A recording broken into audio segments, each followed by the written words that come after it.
Myron, thank you again so much for inviting us over. This was really illuminating. We have a lot of work in this house. And this house itself is a piece of artwork, so you're really just surrounded by it. So thank you for inviting us in. And you're so welcome. Yeah, sharing all of this. So first off, I want to learn about the property. When we first talked over the phone, you mentioned that there was a property here that you were born in. You were born on this land. Correct. And then you have now built this house on the same property. So just take me back to the 40s when your parents purchased the property.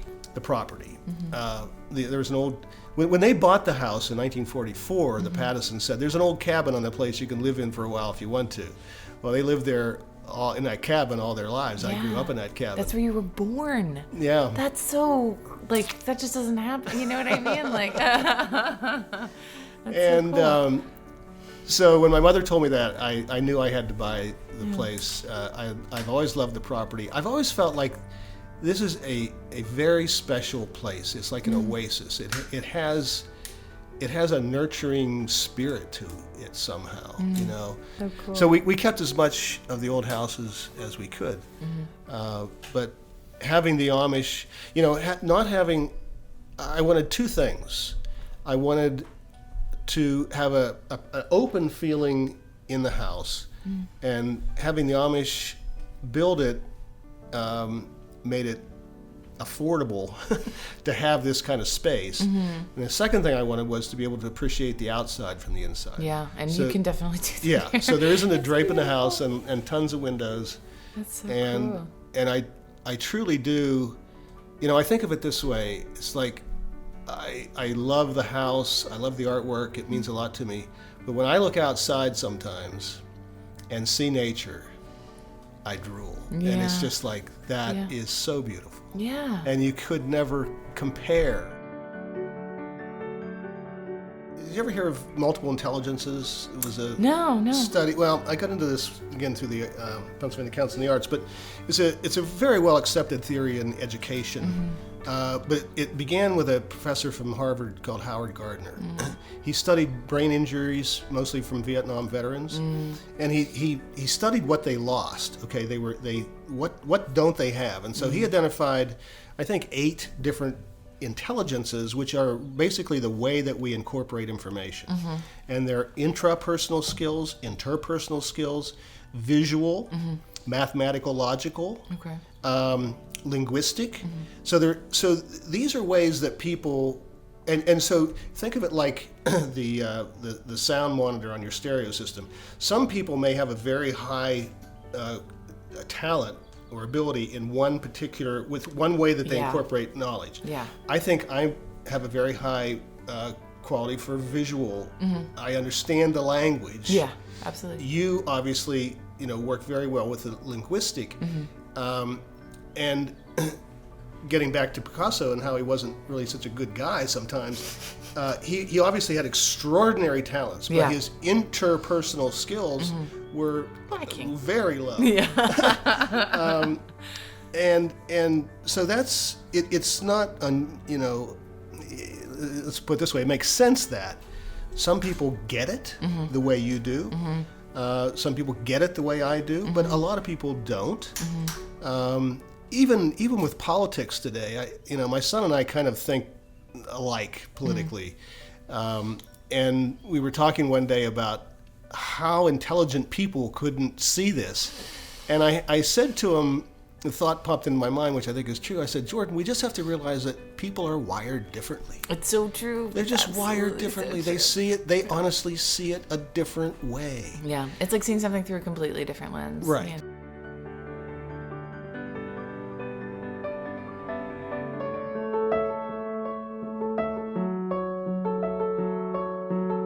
The only 3 abstract paintings I have in the house are Chuck's. Yeah. But he made me relax about looking at abstract art by basically saying you can read into it if you want, but the main thing is just to appreciate it for what it is. It's composition and color, and don't necessarily get tied up in thinking that I don't understand it or I don't get what the artist is trying to say. What the artist is trying to say is what the artist is trying to say. What the person looking at it gets from it is all his. Exactly. You know, you own the painting when you're looking at it. Yeah, that's a really good way of looking at it. In fact, I've told people, I used to do a lecture on this, about abstract art, just trying to explain. I called it Abstract Art 101. And I kind of did the chronological history, going back to the Impressionists, kind of breaking out of the molds and getting to the point where it was really totally abstract with no representational quality at all. And I said, to maybe begin the process of owning it, when you walk up to a painting that seems to attract you or repel you for some reason, but when something's happening there, forget about its history. Forget about any provenance. If it's a Van Gogh, for instance, forget about that. Forget about, and when you walk away, pretend it's going to disappear. Yeah. The only existence it's going to have is the moment that you're looking at it. And that moment is all yours. And you can judge it, you can do whatever you want. You can say, I don't like the green, or I love the blue, or whatever, but it's really your painting at that moment. Yeah. And I think that does help a little bit, because people are intimidated by things they don't understand. I'm drawn to portraits for whatever reason, whether it's a cartoon or a Picasso or Modigliani or whatever, Liechtenstein, it doesn't matter. There's something about, or the African pieces that I've collected lately. There's something about the human face that fascinates me. Yeah. And the way artists portray them. I think that's what I like about the African pieces. They're not necessarily representative of people. They're the spirit of the people and the place and the environment. So it's and they're so exaggerated, and I don't know, they're just beautiful. I got involved in Bob Casey's run for governor many years ago, and after that campaign, I asked him if he would nominate me to be on the Pennsylvania Council on the Arts. You're nominated by the governor, and then you're approved by the Senate. So he put my name in nomination, but the members, there are 14 members, are there until they're replaced. And the Senate was Republican, and so it took 3 years to make a deal Sounds like Pennsylvania. to get on the council. So all the Thornburg representatives stayed on.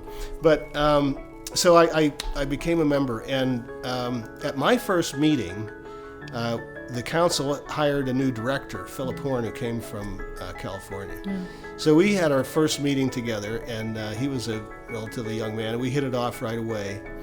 And one of the first things that we did as a council was did meetings around the state to talk to arts organizations about what they needed and what they wanted from the council. Because the council is the only statewide organization that supports the arts. And one of the things that came out of that was that whether it was a dance company or a museum, they were all losing attendance. And they felt that exposing children to art at in a young age was really important. Absolutely. So one of the goals then, we had a retreat after all these town meetings. One of the goals of the council was to develop a statewide program for putting artists in the schools to work with teachers across the curriculum. The idea is to do an art project, but in math class, to deal with the math, in Fibonacci sequence. history class to study the history of the dance or the mural or whatever, to take it across the curriculum. What you're trying to do is to get kids who maybe don't relate, maybe they relate to the art, but they don't relate to their math class or their history class. This makes it real for them. This gives them something to kind of get their teeth into. That's awesome. And but at the time, everything was done in Harrisburg. So Philip's idea was to create a statewide partnership to have every county represented locally with the people who would make the decisions about how to spend the money. So we would give them a fund, and they would pick the artist. They would train the artist to work with teachers and vice versa. So this became a huge project. Yeah. When you're doing anything that's statewide, it takes a long time. It took us years.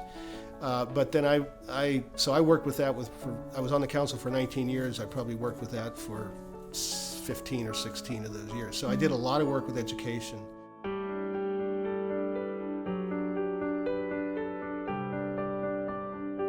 We had a Pattison show at the museum, IUP Museum recently, and I noticed all these little holes in one of them. And then I had this flashback to when I was a kid.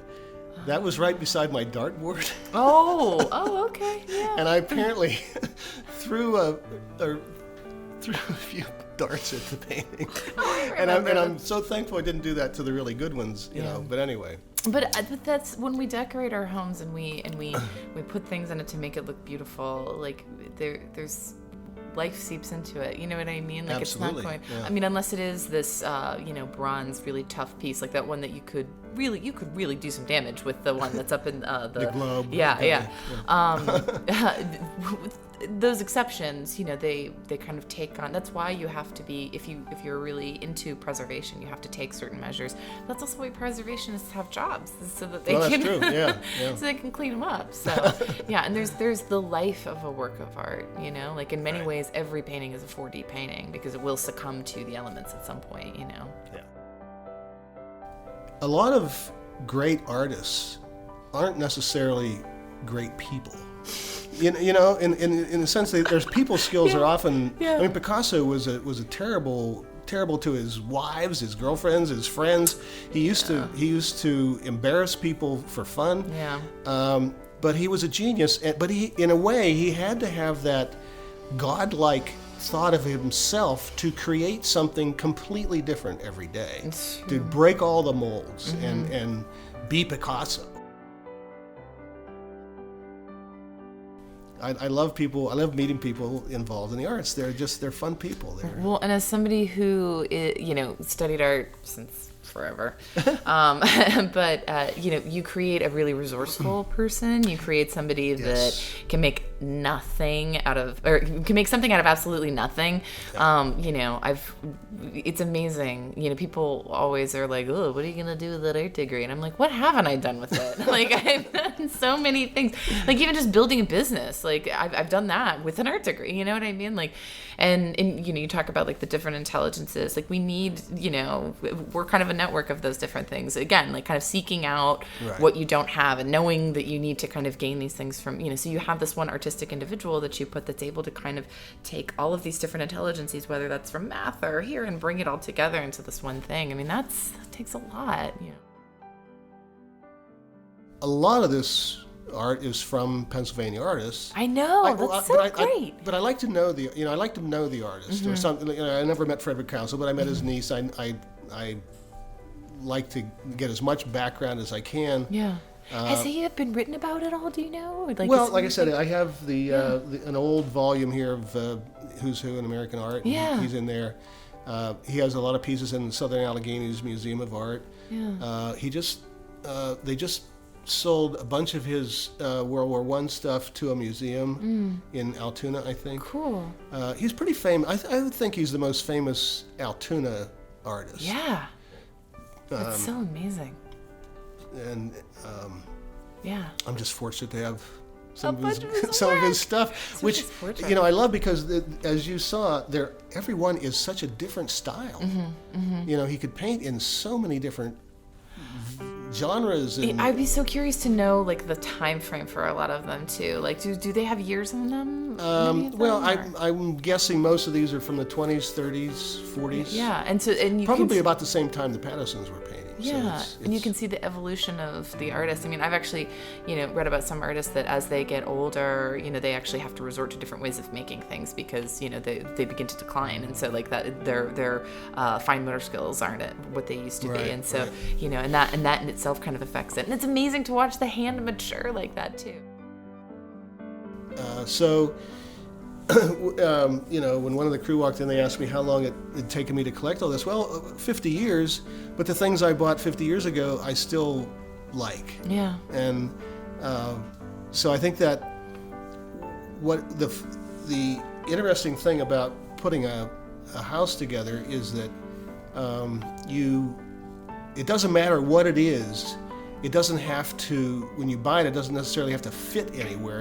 Maybe you don't know where you're going to put it, but putting it becomes important. And it may, I like to shift things around in the house, but sometimes then you find that sweet spot where it just works. Yeah. It just works, and it makes something else look better, or something shine, or what. Yeah, this thing is amazing. I really, when I brought this big painting out to the house with Chuck, I didn't expect to keep it because I thought it was so large. It's probably 6 feet by 9 feet. But we put it up on the wall and walked away from it, and I remember turning around and I said something to Chuck like, "Oh my God, I've got to have it." And even then though, it was so large and so powerful that I said something like, "But I have to live with it for a couple of weeks just to make sure it doesn't overwhelm me or overwhelm the room." And it's a big room, but so then it works beautifully. But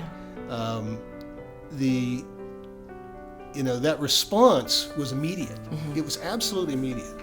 And I didn't know it until I saw it on the wall and turned around. Now this was one of the 3 I brought out to the house, so I guess it had done something for me. But I didn't really get that blast of energy until I saw it on the wall, and then it was like, okay, we gotta work this out somehow.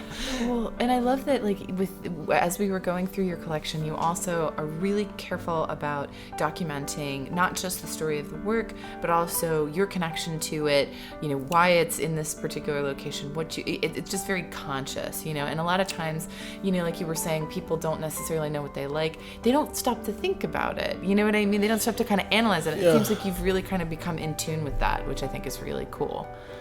Well, some of that comes from the frustration of or maybe it's not frustration, but just realizing that a lot of people don't have that. To me, it's a gift, and I appreciate it.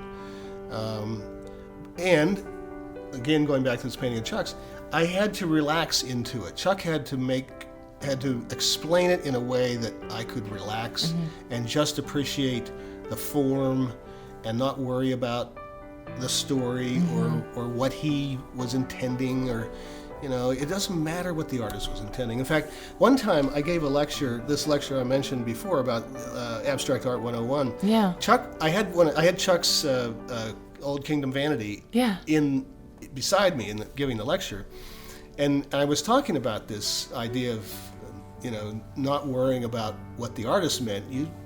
And get out of it what you see. Yeah. And I said, so we're going to try something here. I said, Chuck happens to be in the audience. I'm going to tell you what I see in this painting, the story I see. And there's a plumb ball in that painting, and it's swinging to one side.